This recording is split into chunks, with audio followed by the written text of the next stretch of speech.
The Bonneville Shoreline Trail has been under construction for 30 years. Join me, Brandon Plewe, and my son Spencer as we hike the 200-mile length of the BST to learn about its past, present, and future, and explore the landscape of this boundary between the city and the wilderness.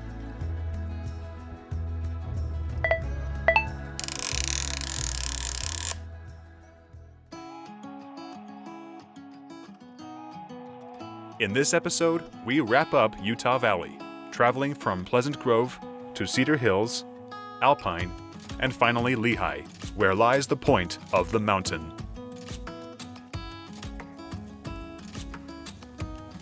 We're starting today in Grove Creek here in Pleasant Grove. It's early August, which for the past few years means smoke. Unfortunately, we are getting a lot of the smoke from wildfires in California and Oregon. Fortunately, today it's not quite as bad as it has been the last few days. You wouldn't even be able to see the valley a few days ago. I think we're going to take our chance and head out today. We're going to be hiking on one of the newest sections of the Bonneville Shoreline Trail. At least it's the newest in Utah County. This was part of the plan that I was talking about in the last episode that we worked out with Uinta Wasatch Cache National Forest to kind of clean up this area and designate about 25 miles of new trails. But it was some hard decisions. We had to decide, as well as to designate new trails like the Bonneville Shoreline Trail going this direction. We also had to try and close down as much as we could where we thought that there were redundant trails that went the same place as other trails. And this one going up here, which gets really steep up ahead there, we decided that was unsustainable, so we decided to close that one. It's not closed yet, but that's in the plan.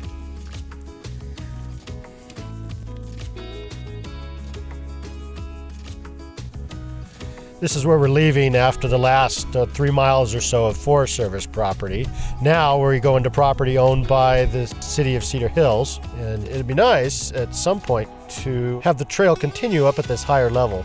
But that would be all new construction, so for now we're just going to drop down to that pipeline road.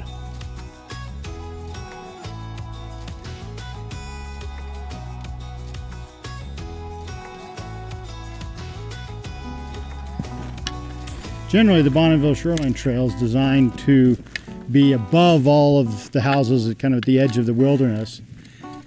In this section, like some others, this isn't the only one, we're actually going between houses here, which I guess is less than ideal. And it'd be nice to have a trail further up on the hill there, but this is done and that's not, so I'll take it for now. Plus, it's really nice and level.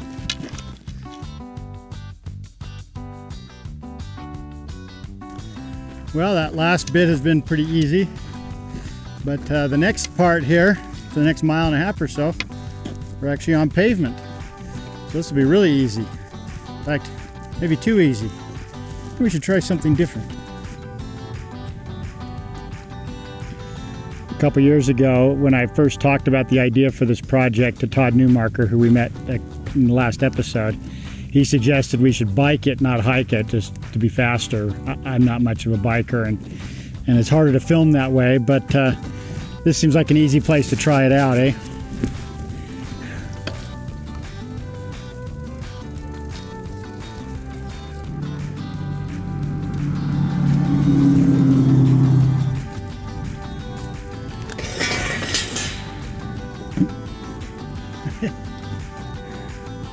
My stick's hitting the trees. Cedar Hills has a lot of these paved trails for a town this size, several miles of them. Fortunately, Cedar Hills was mostly built in the early 2000s as a series of large planned developments. And when you do those large planned developments, you can plan in for trails and you have more the development fees and such that you can use to spend on things like this. So they've been able to have a nice paved trail system like this. Oh, here we go down the hill.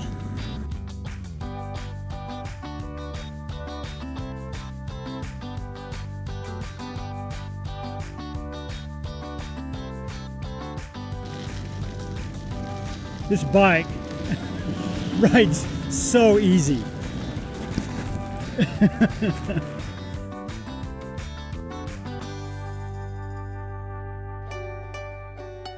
We are here in Alpine at the mouth of American Fork Canyon. We were just over there the other day, coming off of the Lake Bonneville bench. That's the high stand there of the delta of American Fork River. Now we're on the other side of this bench. Today we're going to go north through Alpine. This section of the trail that we're on is actually not official, even though it's a really good, nice trail, but it's not official Bonneville Shoreline Trail. In fact, it has some rather unique challenges, so we thought we'd bring in a guest to talk about some of that. So today we have Brandon Stocksdale with us. Hi, Brandon. How you doing? Good to see you again. Brandon is a part of this department that is kind of not tied to a national park, but he's with the Park Service. Yeah, so my background is actually in city planning. Prior to working for the National Park Service, I was the long-range city planner for the city of Orem here in Utah. So I've been here in Utah for about 8 years now. My educational background is actually in environmental science and urban planning. Took one class, two classes from me Yeah, back in the day. a couple back in the day, yeah. Tell us a little bit about RTCA. Most people have never heard of this idea of having the Park Service actually out here in the community. Yeah. So we're a very small program. Again, it's the Rivers, Trails, and Conservation Assistance Program. And essentially, we are the community assistance arm of the National Park Service. So, most people are familiar with the core mission of the parks, or of the Park Service, which is, to operate, maintain, and protect our national parks. These important landscapes, cultural sites, historic sites, things like that. And that's really at the heart of the Park Service mission. The second half of our mission, though, is actually to extend these benefits of protecting America's special places and helping people enjoy the outdoors by helping to extend those benefits outside of the park boundaries through partnerships. We help communities with the planning process of trying to do these conservation or recreation projects. So trail plans, open space preservation, river restoration work, habitat restoration, that kind of stuff. So it's kind of helping the cities to do things that are in line with what the Park Service cares about. Yeah, exactly. Groups like the Utah Valley Trails Alliance, where you're trying to connect the trail system, make it easier for people to recreate close to home. That ties in exactly with the mission of the Park Service. With the Utah Valley Trails Alliance, that's an effort that's been going on for a number of years between local cities, the Mountain Land Association of Governments, the Forest Service, state agencies, trying to figure out how to better manage these trails and, complete the gaps in the system and things like that. I can do a lot with the ordinances and the agreements and all the technical stuff that goes into how government entities cooperate and work together. And then also a lot of training and background in trail planning, trail management, kind of facilitation, things like that. And that's, our group is relatively small. There's about 80 of us across the country. So there's usually one or two RTCA staff members per state, hydrologists and communications experts and things like that. So we're able to help each other on these projects and provide these services to our community partners. So you do a lot of these kind of stakeholder things and kind of building these networks of people, and hoping that they will eventually kind of take care of themselves. And it's a challenge sometimes to get everybody together. What's the secret? Have you kind of come up with any ideas of if a group wants to get together and manage one of these trail projects, how to keep the ball rolling? At least for the more successful groups that I've seen, obviously it's very common you get a group of passionate people that start out very strong. We're going to do this, we're going to solve usually this. For one kind of crisis kind of project. Right, and then it kind of that either flames out or they just kind of scatter into all these other things. So I would say that one of the things I've seen is having a clear vision early on of this is what we're hoping to achieve, and really defining the scope of that, whether it's a geographic scope, we're going to take care of this area, or we're going to take care of this particular process or this particular problem, defining what you're hoping it is to do. So a lot of that is trying to decide what you're not going to do as much as what you are going to do. Yeah, absolutely. I think another part is partnerships, that you don't need to do 100% on your own, or you don't need to have one person do 100%, but if you can build a working group of, if I can get 10 people to all do 10%, or if our group can do 40% and we can bring in other partners, the Forest Service or the state or whatever that has these particular resources or this particular role, you're not duplicating efforts and you're not going to burn your people out. From the very beginning, look at your succession planning. How is this group going to evolve over time? Are you training your next leaders now and getting people involved and getting a wide array of voices involved? because the last thing you want to have is it being run by a very passionate person. They burn out, they leave, and there's nobody to kind of pick up the slack. Yeah, or they get sick, or they take a new job and move, or whatever that is, whether it's intentional or not. But if you have one person that's got 90% of your institutional knowledge and your experience and your connections and everything else, and they walk away, yeah, that puts you back to square one.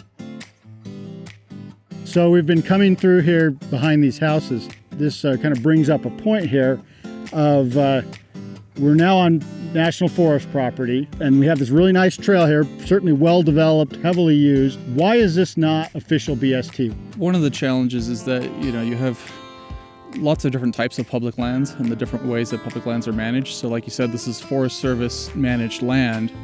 But within that, this is a designated wilderness area. This is part of Lone Peak Wilderness. Yeah, and so one of the challenges is that the wilderness boundary, which was established many years ago before this development. Mid-80s. Yeah, it goes all the way down to these fence lines here.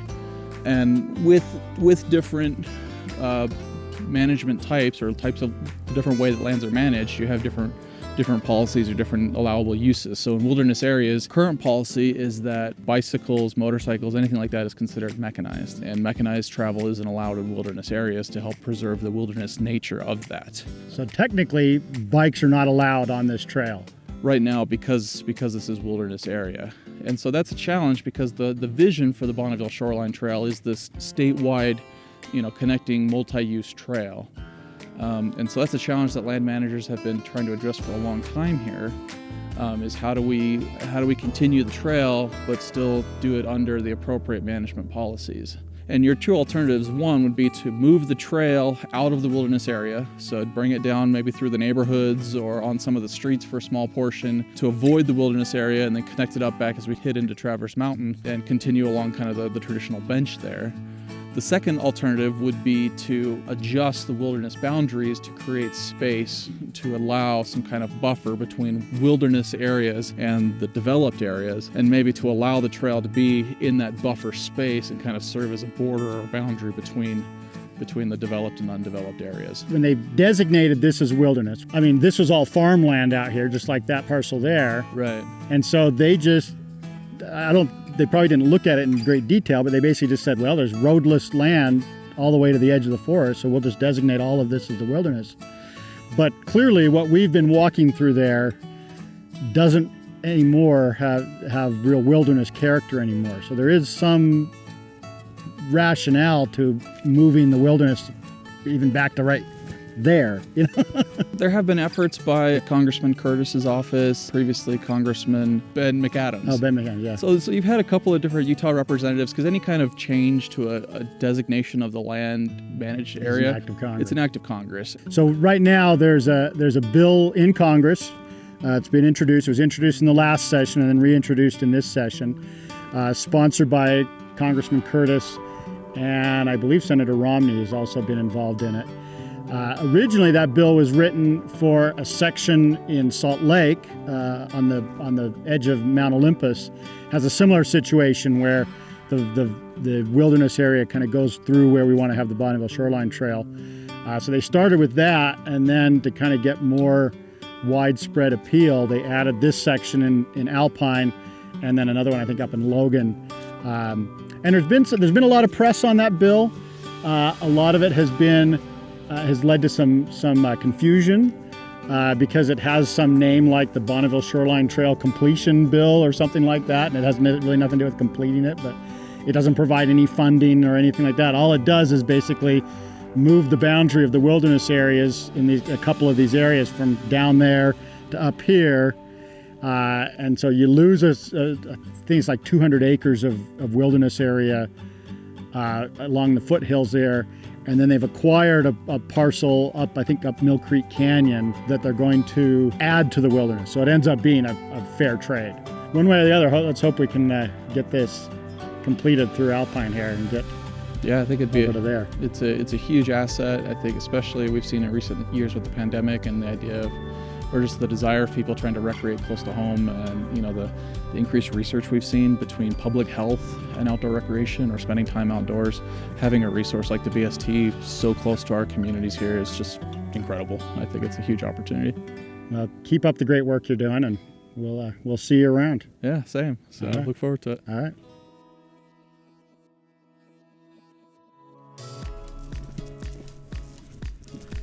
As we come around this bend, we've actually reached a milestone. From here on, I haven't actually been here before for the first time. I'm on new territory that we're exploring, so that's going to be fun. In fact, from here all the way to Logan, there's actually only a few little short sections of the Bonneville Shoreline Trail that I have much experience with personally, so we could really use your help. If you're interested, we'd love to have some help, some guides show us along the way. So if you're interested, just let us know and you can be our guide through your favorite area of the trail. We're crossing a lot of private property here, which can sometimes be an impediment to getting official trails designated through them, but fortunately the section right behind us, which is on the property of the Bridle Up Hope Foundation, which operates a horse therapy ranch right down here, has put up these nice signs, and they are allowing official public access through their property. So we really appreciate it when owners do that.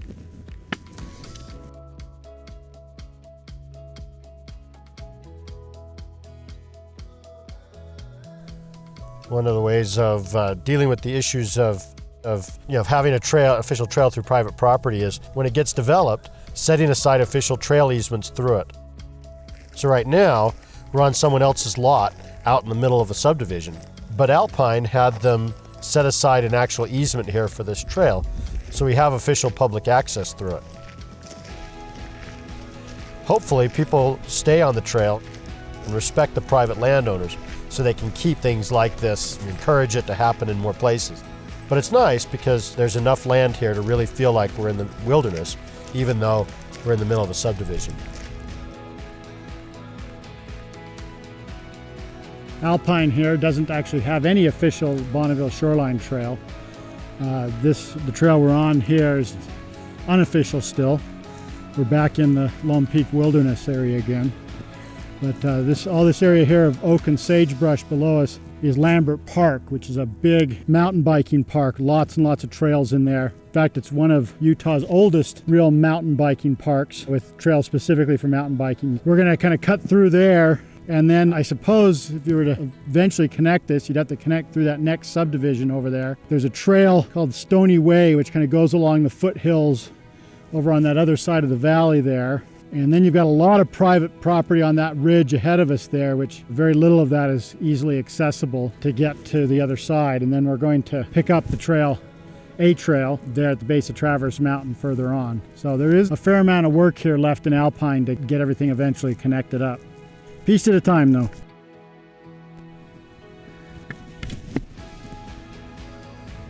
Lone Peak is a beautiful mountain. It's very different. It feels very different from the rest of the mountains along the Wasatch Front. Probably because it's made out of granite.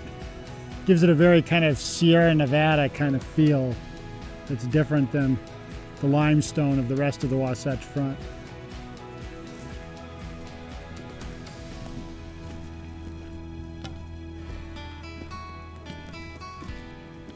We've been hiking so far along the base of the mountains over there, which you can barely see with still a lot of smoke haze here. But unfortunately, there's not a good connection across Alpine yet. I'm sure they will build one. There's plenty of open space, but it's not public right now. So today's trail here in Highland, we're mostly going to be following this old road across the face of Traverse Mountain. It's not really great trail per se, and probably will never actually be the Bonneville Shoreline Trail. That's probably planned to be built further up the hill. But it's a connection we can use, and so we'll make it and see if we can get all the way over to Point of the Mountain today. Most of where we're walking today is actually right along the Bonneville shoreline. We've been above it a lot because of housing developments. But here we're pretty close to it. If you look out there on the horizon, you can see kind of where it's very gradual slope in the valley, and then there's that sudden rise right there, and then it goes up the hill. The bottom of that rise would have been the high point of Lake Bonneville 18,000 years ago. And I guess as it came up, probably the waves would have eroded into the hillside. And so there's this, all along here, there's this kind of little steep ridge. We're actually above it right now. It's just below us down here. where it eroded in. Oh, looks like we're at a decision point here. If we go that way, neither one of these is official trail, so it's up to us. But if we go that way, we have to climb up on top of a ridge, and then it'll be fairly level the rest of the way. If we go this way, it'll be level. We go down a bit, and then we have to climb up to get to where we're going. So, what do you think, Spencer? I think we should go right. Before it gets too hot, we should climb first. Since it's morning? Yeah. All right, let's do it. In the early 2000s, a little chip company out of Boise named Micron built this massive chip manufacturing plant here. At the time, they were able to buy up a ranch that was up here, a couple thousand acres, for a really sweet deal. You can imagine now that land's worth a lot. They just sold it off this year. All this land, all the way up to the base of the mountain up there and up to the houses you can see up there. I wouldn't be surprised if they made more money off the land this year than they made out of chips. This Micron property has a lot of good developable land, but it also has a lot of oak woodland and hill slopes, so we can only hope that as it gets developed, there'll be a lot of open space preserved for trails.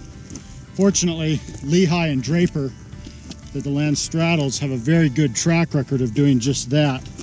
As you look behind us here, you can see those subdivisions, but all the land in between them, actually almost all the way there to the base of Lone Peak, is all owned by Draper City and was acquired by Draper City from those developers in exchange for the rights to develop there. So Draper City has had a great track record of acquiring a lot of the sensitive lands, and now they're all through that open space.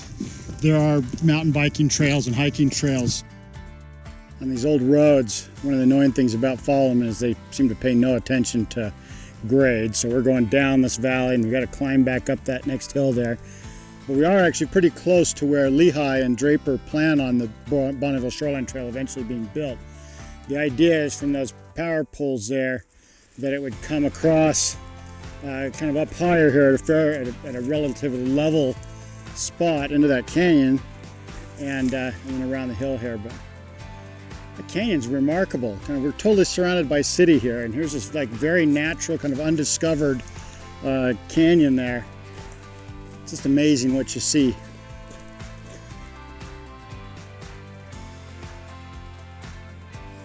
Well, that's strange.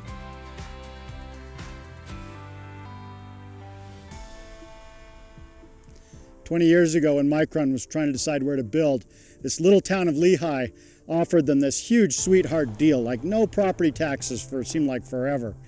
Quite a gamble that others would follow. And I fully admit that I was one of those that thought this was a terrible idea. All the high-tech companies were down in Provo and Orem. The point of the mountain area was a big barren hillside. Alan Ashton, the founder of WordPerfect, had built Thanksgiving Point, but he had this huge office complex that nobody was building in. A lot of the early developers up here went bust during the recession. I don't think any of us foresaw the boom of Silicon Slopes. Lehi is now approaching 100,000 people, and look at all the office buildings down there. We can't leave Utah Valley without giving a shout out to the Traverse Mountain Trails Association, or TMTA, who has put a huge amount of effort and money into building a trails network here above Lehi. Starting with this trail, the Sensei Trail, which was the first one they built. As we're traveling this, it's just a very well done trail, well designed, well built. It kind of wraps around the valley here, eventually goes down those switchbacks to meet in the subdivision there. But part of this trail could actually become part of the Bonneville Shoreline Trail, connecting to where we were, but also connecting around there to go over the point of the mountain into Salt Lake County, which they're working on the design for that right now. Seemed fitting to end this episode here at the Salt Lake, Utah County line, even though we had to cheat a bit. There's no trails, so we had to drive from there to here.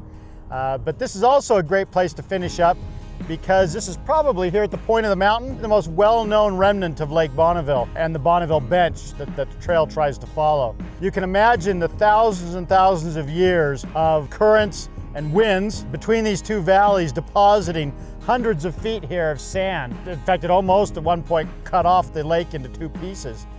Today, even though the wind is here, it makes it a great place for hang gliding, and as well as apparently a gravel pit, huge gravel pit. We're going to also at this point probably wrap up our season with this episode and take a break for a bit. Both of Spencer and I have some paying work that we need to focus our attention on for the next few months. I'm fine donating my time, coming out here and hiking every so often, but it costs Spencer about $1,500 of his professional time for every episode. Remember, half of your donation goes to trail work like the signs we've been putting up, but the other half goes to offset those costs of production. So we really appreciate anything you can give us. So we will see you in a few months over in the Salt Lake Valley.